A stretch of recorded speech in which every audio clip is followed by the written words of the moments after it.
পানি দিয়া পানি ধুইয়া কি করতেছ পরিষ্কার,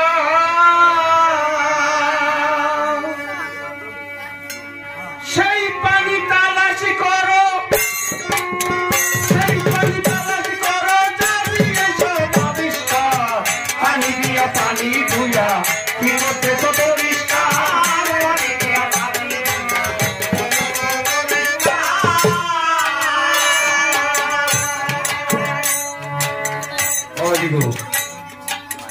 সেই পানি তালাশ করো যা দিয়ে সব আবিষ্কার। পানি দিয়া পানি ধুইয়া কি করতেছ পরিষ্কার। মারাত্মক কথাটা, তাই না বাবা দিলে? আল্লাহ কোরআনের সূরা যাবে একটা কথা বলেছে, আল্লাহ খালাক, আল্লাহ করলে দাব্বা তোমাই। এই জগতের বুকে আমি যা কিছু সৃষ্টি করেছি সব কিছু পানির থেকে সৃষ্টি করেছি। আবার ওই আজাবে আরেকটা কথা বলছে, আল্লাহ বিনাল মাইয়ি কুল্লু শাইইন হাইয়্যি। প্রাণ, বার, গছ, বিরিক, তরু, লতা যা কিছু সৃষ্টি করেছি সব কিছু ওই পানি থেকে সৃষ্টি করেছি। আমরা এই মানব দেহটা পানির থেকে সৃষ্টি না, পানির থেকে সৃষ্টি। তাহলে এই নামাজ পড়তে গেলে আবার ওই পানি দিয়ে কেন এই পানিকে ধুইতে হয়? পানি দিয়ে কি পানি ধুইলে পানি পরিষ্কার হয় বাবা? হয় না। তাই তো সাধক বলছে, সেই পানি তালাশ করো যা দিয়ে সব আবিষ্কার। পানি দিয়া পানি ধুইয়া পরিষ্কার, পানি দিয়া পানি ধুইয়া।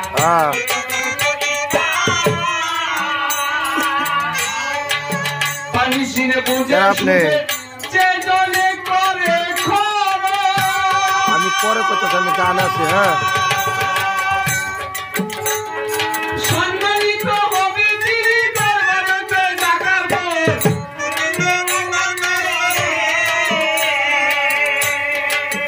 পানি ছিঁড়ে বুঝে শুধে যে জানে করে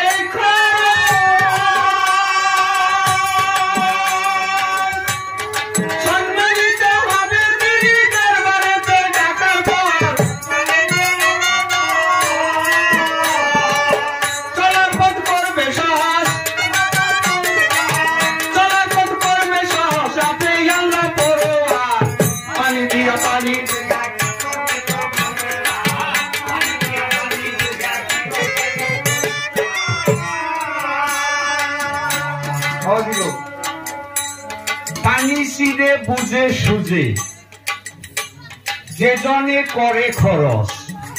আচ্ছা পানি তো আমাদের কোন পানির কথা বলছে? এই যে আমরা যে পানি এই জগতের বুকে ব্যবহার করি সেই পানি না, যে পানিতে আগম সুরত তৈরি হয়। এই জগতের বুকে আমরা যখন বিদায় নিয়ে যাব, মরার পর আমাদের কি এর হিসাব দিতে হবে। বাবাজির আপনার কয়টা সন্তান? দুইটা। 3.5 ফুটা করে হিসাব করে 7 ফুটা। ওই 7 ফুটা রতি বা বীর্যের হিসাব হবে না। বাকি যত বীর্যই জগতের বুকে খরচ করছেন সব বীর্যর কড়াই গুন্ডাই হিসাব দিতে হবে। এটা কি আমার মুখের কথা না, এটা কোরআনেও বলছে। ওয়ামান কারিলা মানসিবাদাল্লাহি তাআলা লুতফা। এই জগতের বুকে তুমি যত রতি ক্ষয় করবে তোমার তত আয়ু নাশ হয়ে যাবে। হিন্দু শাস্ত্রের গীতায় বলছে বিন্দুরং পতনং ঈশ্বর ধ্বংস। খ্রিস্টানদের বাইবেলে বলছে matter is the moral subject of human body. এই মানব দেহে সবচাইতে শ্রেষ্ঠ সম্পদ হয়েছে মানুষের রতি। আর এই রতি আমরা হিসাব ছাড়া খরচ করতেছি, তাই না বাবা দিলে? আচ্ছা বাবা, আমরা আমাদের মায়েদের যে ঋতুস্রাব হয়, কয়দিন পরে আমরা মায়ের সাথে সহবাস করতে হয় আমরা কয়জনে জানি? 2 দিন 3 দিন যাওয়ার পরে আমাকে মাথা খালি বরমা চান্দি গরম হয়, তাই না গো বাবা দিলে? 7 দিন গেলে আর আমাদের হুঁশ থাকে না। শনিবার তত্ত্বে কি বলে? 7 দিন হয়েছে সপ্তমী, ওদিন যেও না। 8 দিনে অষ্টমী, ওদিনও যেও না। 9ম দিনে নবমী, ওদিনও যেও না। কবে যাবে? ওই দশমীতে হয় বিসর্জন।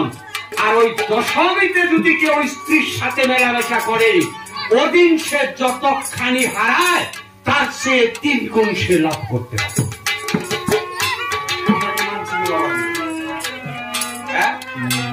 মনে করি না 300 বছর বাঁচতে, 400 বছর বাঁচতে। মনে করতে করতে এখন আমরা 60 বছরে মরি কেন? মনে করতে যখন আমাদের 50 বছর হয়, এই দেহটা আমাদের হয়ে যায় ক্ষয়। তখন হাঁটতে পারি না লাঠি ছাড়া, চোখে দেখতে পাই না বাবা চশমা ছাড়া। আমাদের মাথার চুলগুলো পড়ে, আমরা টাকলু হয়ে যাই। আমরা যেমন একটা ভাবে পরিণত হয়ে যায় যেন আমাদের 100 বছর হয়ে গেছে ভাই, তাই না গো? কিন্তু এরকম হয় কেন? একজন মানুষের তো 1400 বছর আয়ু, 60 বছরে যাই কেন? আপনার এখন ভাববেন এই যে আমরা এত অতিক্ষয় করছি, আল্লাহ জানবো কেমন করে? আল্লাহ কি কোনো কিছু অবসর আছে গো বাবা? না, তার চাইতে বড় কম্পিউটার একটা আমাগো মাঝখানে আছে। কেনা? আপনার স্ত্রী। আপনার স্ত্রী নাবির তলদেশে 3টা দাগ আছে। এই নাবির তলদেশে 3টা দাগ আছে। ওই 3টা দাগের মধ্যে রাহি আলমিন্না, ওই 3টা দাগের মাঝখানে আপনি সারা জীবন কত বীর্য নষ্ট করছেন, সব হিসাব জল জল পটপট হয়ে দেখাস। ফাঁকি দেওয়ার কোন কাজ আছে ভাই? তবে হ্যাঁ, গুরু যদি মাফ করে দেয়, যে ভক্ত এই জগতের বুকে গুরুর কাছ থেকে ওই মাপটা কইরে নিয়ে গেছে, ওই ভক্তের আর কোন হিসাব নাই। তবে সেই জন্য মহাসাধক বলছে,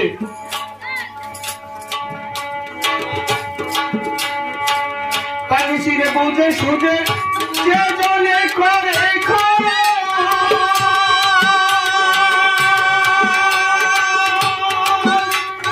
সম্মানিত হবে তিনি দরবারেতে ডাকাবো।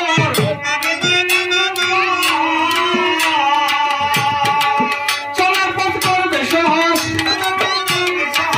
চলার পথ করবে সহজ, যাতে আল্লাহ বড় আর পানি দিয়া পানি ধুয়া।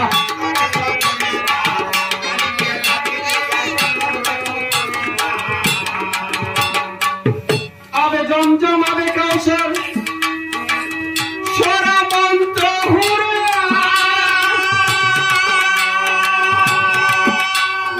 আভায়াতের পানির ভিতরে আমাকে রইবা।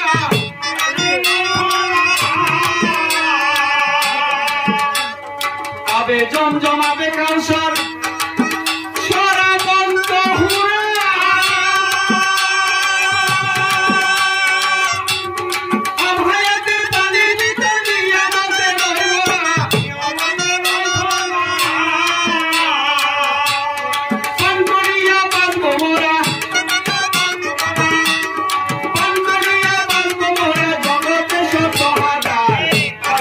পানি ধুলা।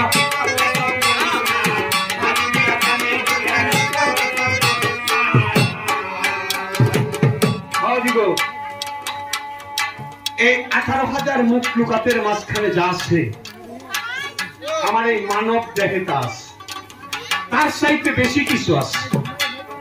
কারণ এই 18,000 মুখ লুকাতে সূর্য হলো মাত্র একটা, আর আমার এই দেহে সূর্য আছে 12টা।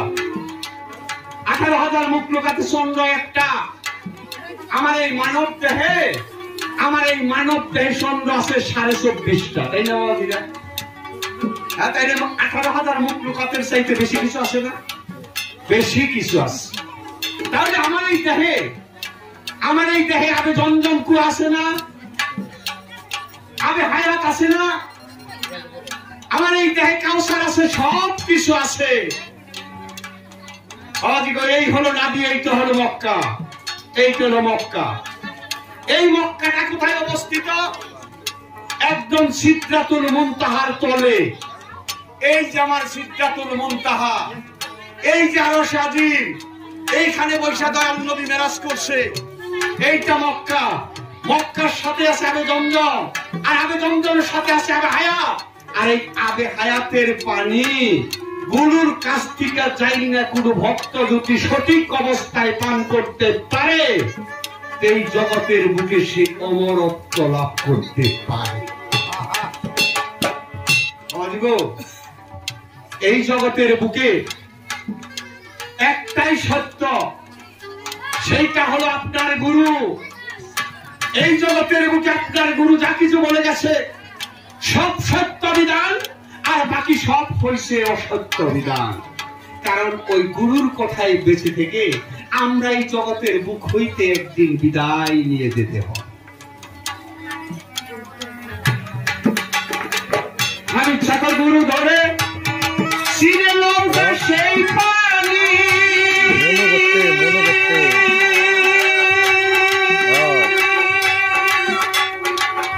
এই যে কইছে গুরু ধরে সিনে লঙ্কা সেই পানি, বিশ্বাস করে পান করিলে দুসে তার পেরেশানি।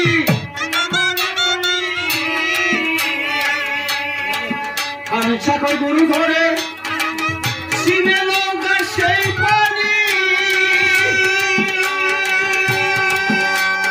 বিশ্বাস যদি পান করিলে দুসে তার পেরেশানি। কসিবে তোর ইমান খালি, কসিবে তোর ইমান খালি, অবশ্য ঠিক করা দরকার।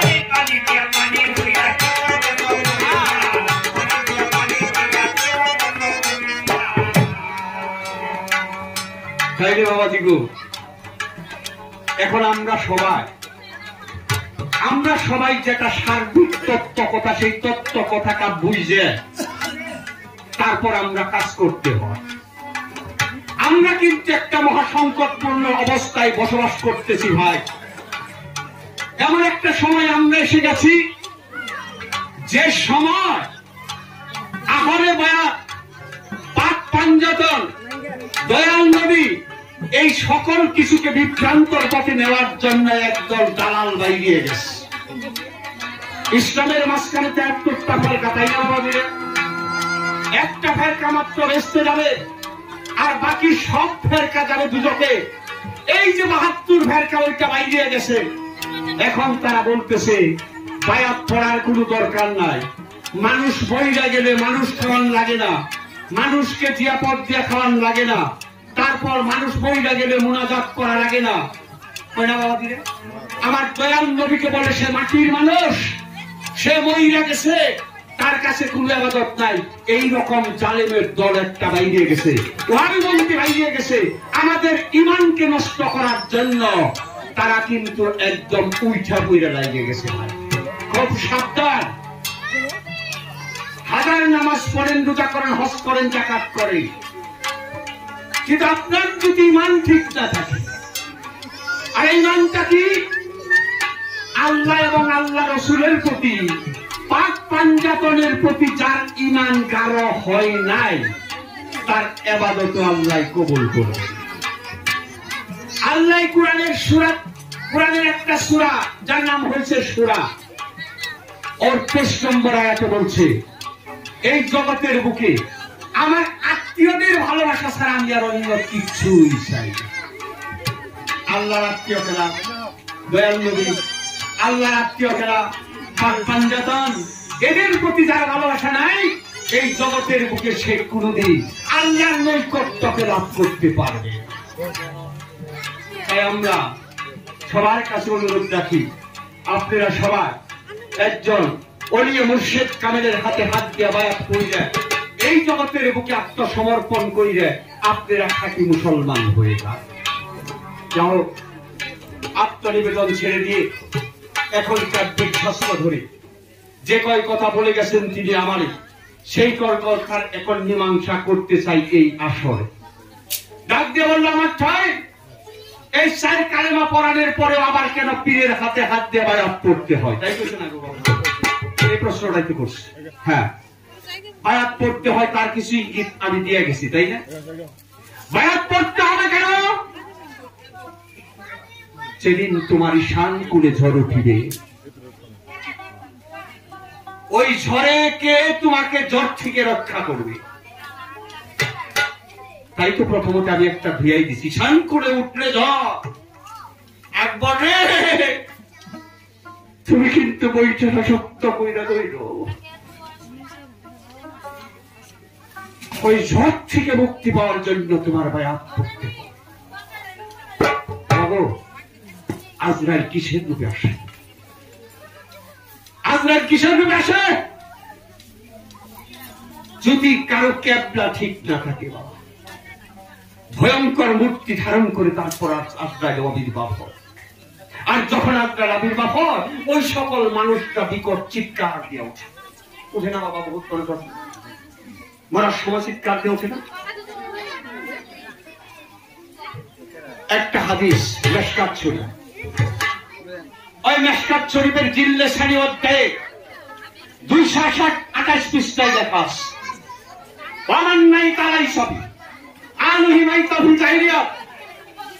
এই জগতের বুক থেকে যারা বায়াতবিহীন অবস্থায় মৃত্যুবরণ করল, তাদের মরণটা হবে জাহিলিয়াতের মরণ।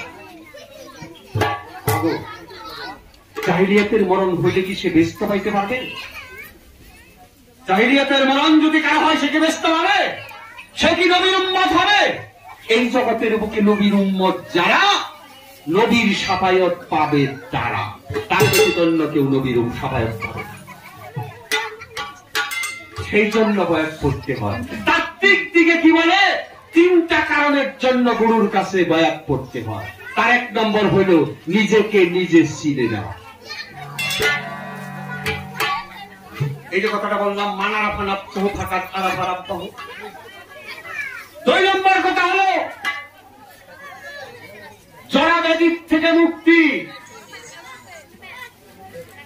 আমি এই দেহটা যার কাছে বিক্রয় করে দেব, বাবাজি, আমার এই দেহটা যার কাছে বিক্রয় করে দেব, সে বেঁচে থাকতে আমার এই দেহ যদি কোন রোগ হয়, তাহলে কি আমি দয়ালকে ছাড়বো? তবে একটা কথা, দয়ালে আবার যা বলে তা কিন্তু কথা মতো ঠিকঠাক মতো পালন করতে হবে। আর দয়ালের কথা মতো যদি কেউ চলে, তাহলে এই দেহ, এই পেশা দেহটায় কোনো জড়াবেদি হইতে পারে না। 3 নম্বর হলো রতি সাধন। যে জিনিসটাই হয়েছে আসল জিনিস, এই রতি সাধন করার জন্য গুরুর কাছে বায়াত করতে হবে।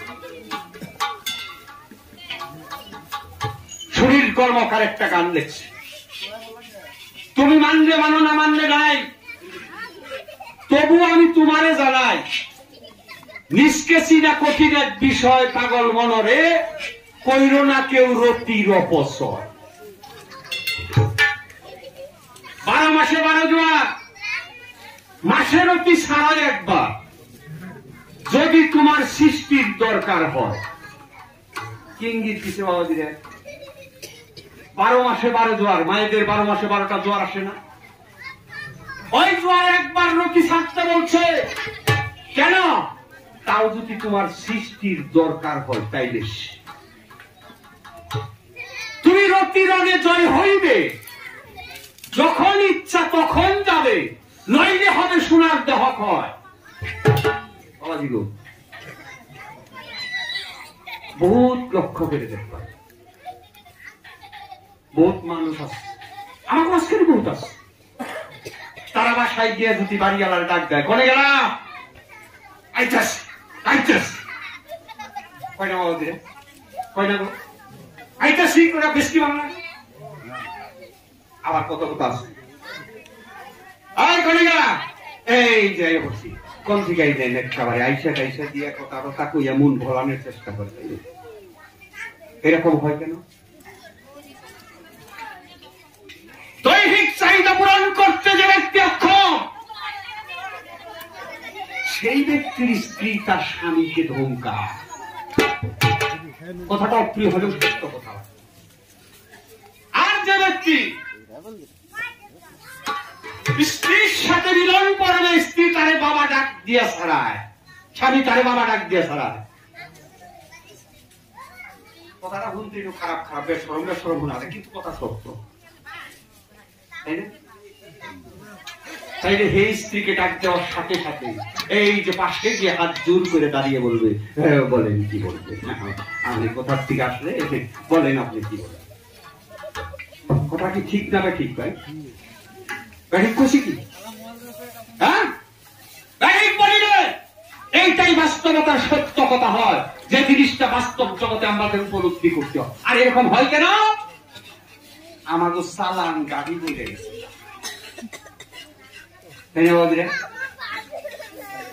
চালান গাড়ি বলে গেছে। আজকে যদি একদিন তার সাথে দেখা করি, 3 দিন পর্যন্ত আমার পারমিশ থাকে, আপনার বাড়ি না এরকম হয়। আর সেই জন্য তো সুনীল কর্মকার বলছে, তুমি রতি সাধন করো, আর যখন তোমার ইচ্ছা তখনই তুমি যাবে, তোমার এই দেহ খেললে লাভ হবে। আর তা যদি না করো, তাহলে তোমার এই সোনার দেহটা কি হবে, হয়ে যাবে।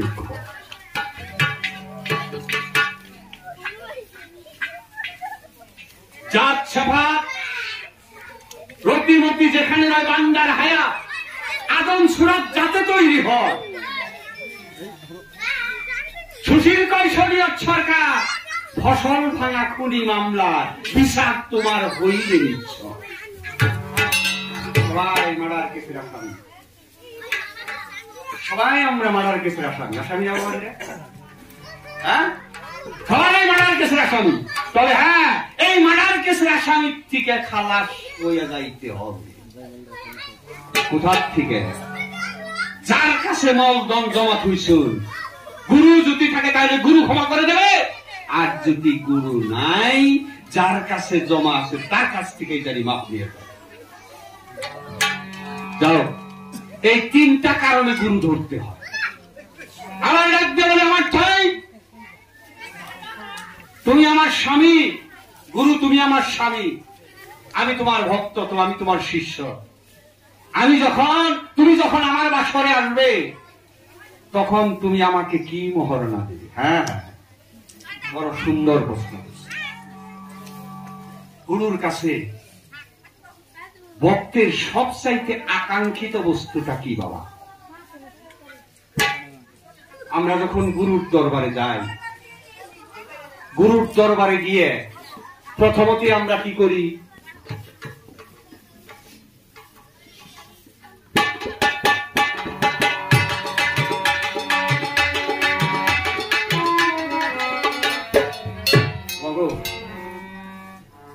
আমরা গুরুর চরণটা কি করি? স্পর্শ করি। হ্যাঁ, আর কোন গুরু যদি দয়া করে তার ভক্তকে চরণটা দান করে, এই জগতের বুকে এই ভক্তের কি আরো কিছু দরকার পড়ে রে বাবা? আর কিছু দরকার। তাই আমি যখন গুরু হয়ে তোমার অবসরে যাব, আমি তোমার মহারাজ, আমি আমার চরণ খানি তোমাকে দান করব, আর এইটাই হবে তোমার মহারাজ। বাবা, গুরুর চরণটা কি?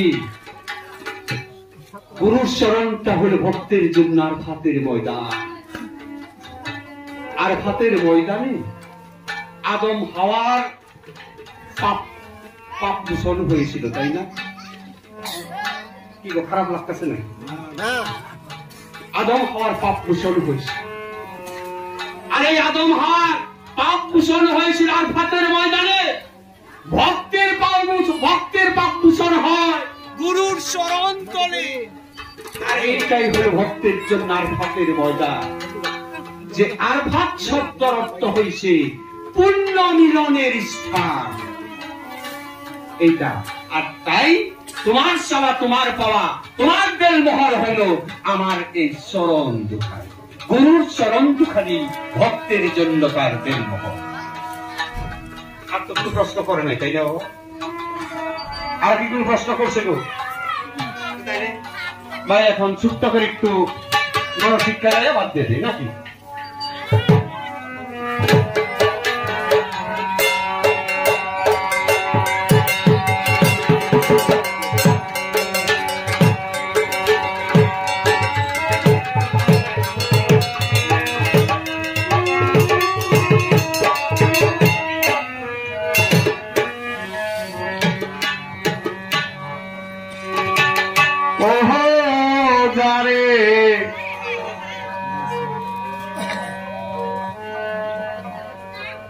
যারে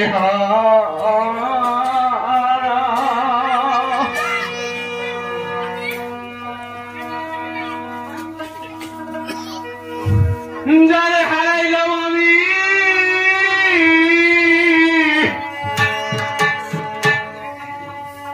আমারে জীবনে যারে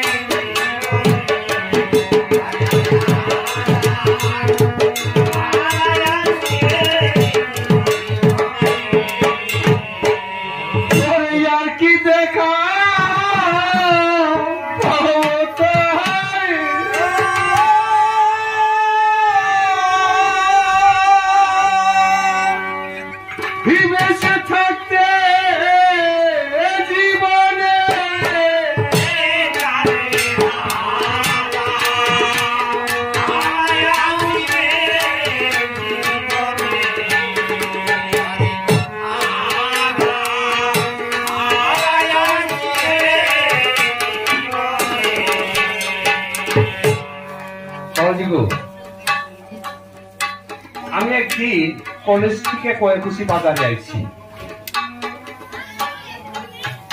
কয়াকুশি বাজার আইসা মসজিদের ওখান দিয়ে দক্ষিণমুখী যাইতেছি। তখন আমাকে একটা জাকের ভাই ছিল, যার নাম ছিল হাতেম আলী, ওই 20,000 গ্রাম। ওই হাতেম আলী আমার ডাক দিছে, এদিকে দেখি ওই মসজিদের দক্ষিণ প্রান্তে একটা সাগরে ওই হাতেম ভাই আর দয়াল আকবর আলী মাত্র দুইজনই বসে আছে। তখন তো বাবাজির সাথে আর আমার সম্পর্ক নাই। আমি গিয়া সালাম আলকি দিছি, হাত মুসাফা করছি। মুসাফা করার পরে আমি বলছি যে চাচা, আপনারা যে কবি গান গান, আমার তো বোধ হয় আমি চেষ্টা করলে পারবো গো। আকবর বলে, হ্যাঁ বাবা, তুই যদি চেষ্টা করস তাইলে তুই কবি গান শিখতে পারবি। তখন আমি হাতটা ধরে ফেলাইলাম যে বাবাজি, তাইলে আমার আপনি কবি গান শিখান। কই শিখো, তাহলে আপনি কবে আসবেন? সে আমাকে বুধবারের তারিখ দিল, বুধবারে আমার বাসায় গেল, আর যাইয়া আমাকে কবির মন্ত্র সে দিয়ে ফিরে আস।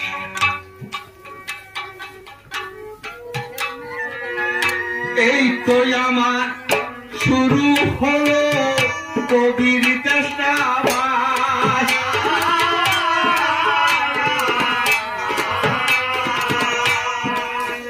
কত জায়গায় কত ময়দান গান গাইছি রে ভাই,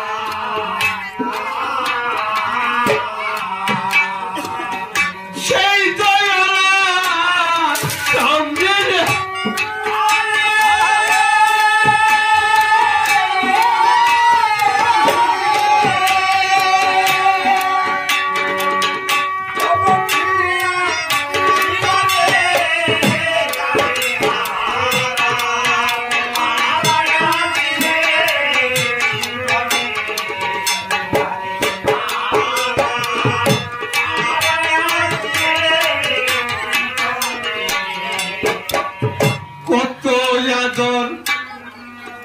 করতো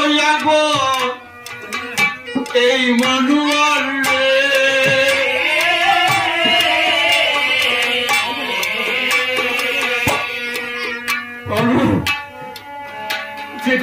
খয়াকুচি বাজারে গেছে।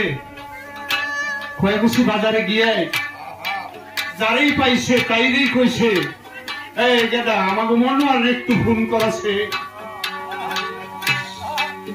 আমার মোবাইলে রিংটোন বাজে উঠছে। রিসিভ করছে, সাথে সাথে কইছে, বাবা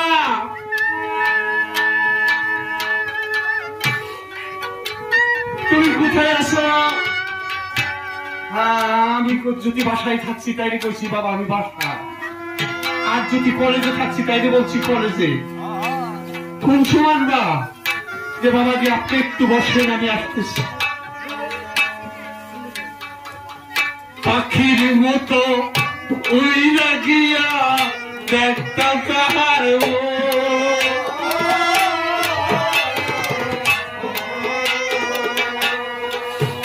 কান্দি আসে বুকে নিত পাইতাম কত।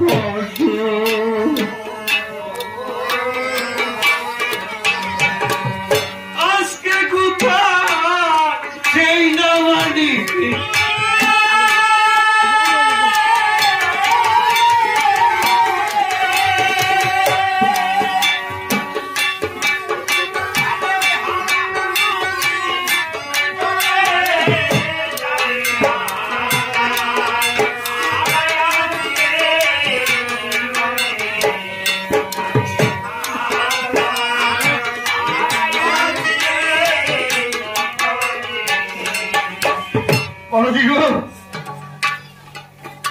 কয়েকদিন আগে আমি আইছি, কান্দি আসি বুকে নিয়া জড়াইয়া ধরল।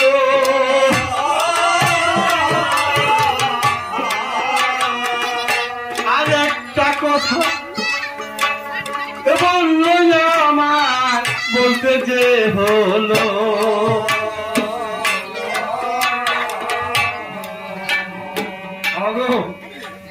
আমি আসছি এই দক্ষিণ পিতার ঘরে বসা, আমাকে দেখার সাথে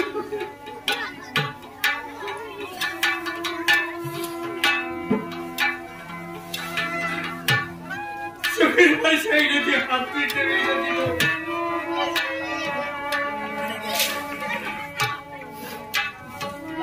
হাই রে বাবা আয় রে বুকে, আই রে বাবা তুই আই রে বুকে। এই বাবাতে তোমার জন্য একটা জায়গা ভাই, সেই জায়গাটাই গরুর বক্ষ দুটি ভাগ্যে হয়। ওই জায়গায় ওই জায়গাটা তোমরা সবে ভাই, অমূল্য ধন পাইবা তুমি এই জায়গাতে ভাই। এই জায়গাতে অনেক কিছু মনে মুক্তাই আছে, গুরু দয়াল ইচ্ছা করে দিতে পারে তোকে, আমি বলছি সবার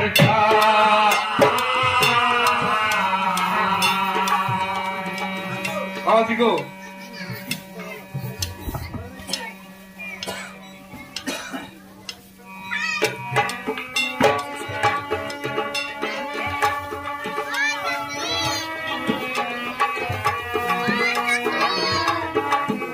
একদিন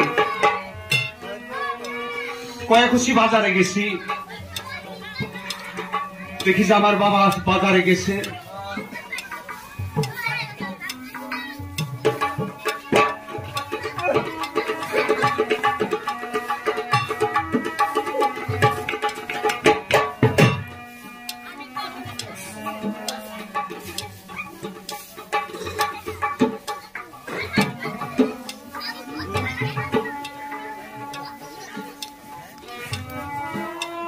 বাজারে গিয়া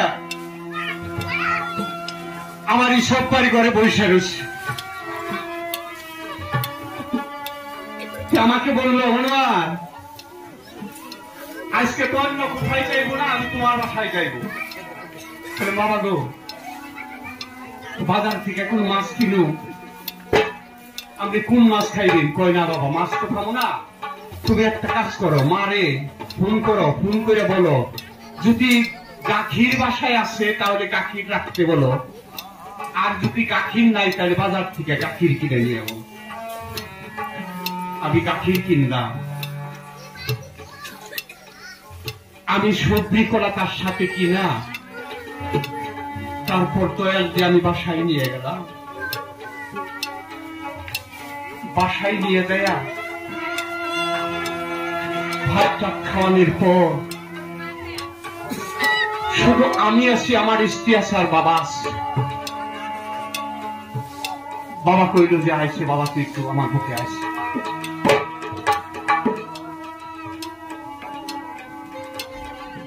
বুকে নিয়া কবি আধা ঘন্টা রে ভাই, আর আমাকে সারে না। আমি একটা কুলের শিশুর মতো বাবার বুকে ধরেছি। বাবা আমাকে ছেড়ে দিয়ে বলল, যা, আজকে থেকে কোন তত্ত্বের ভান্ডার তোর কাছে অপূর্ণ থাকবে না।